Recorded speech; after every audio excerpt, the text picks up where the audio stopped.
नरेंद्र भी गायब, नरेंद्र भी गायब, नरेंद्र।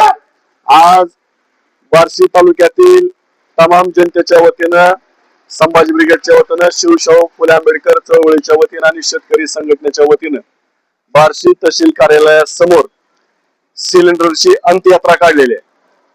सिलेंडरची अंत्ययात्रा काढायची वेळ महाराष्ट्रातील जनतेवरती आणि देशभरातल्या जनतेवरती या सरकारच्या नाकर्तेपणामुळे आलेले आहे, सरकारच्या नियोजन शून्य कारभारामुळे आलेले आहे। ज्या सरकारनं नेहमी अशा घोषणा केल्या जातात, नेहमी असं सांगितलं जातं की हा विश्वगुरु आहे आणि विश्वगुरु देशांचे पंतप्रधान असणारे, जगात त्यांच्या शब्दाला किंमत आहे।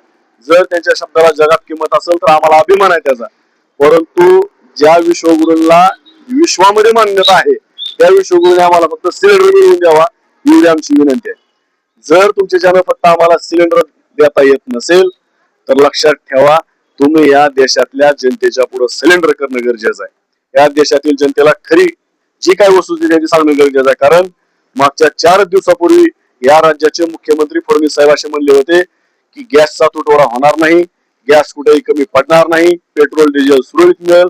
आणि आज अशी परिस्थिती आहे, प्रत्येक गॅस एजन्सीच्या समोर किमान 1,000 लोक आज गॅस सिलेंडर घेऊन बसलेले आहेत। या गॅस केवळ आम्हाला मिळत नसल्यामुळं, गॅसची वितरण व्यवस्था नीटनेटकी नसल्यामुळं, कुठलंही नियोजन नसल्यामुळं 40-42 अंश सेल्सिअस असणाऱ्या तापमानामध्ये आज सामान्य नागरिकांना रस्त्यावर उतरायची वेळ आणि रस्त्यावर बसायची वेळ या सरकारच्या नाकर्तेपणामुळे आलेली आहे।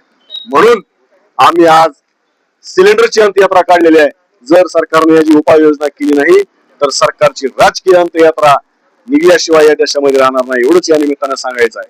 जय हिंद, जय महाराष्ट्र।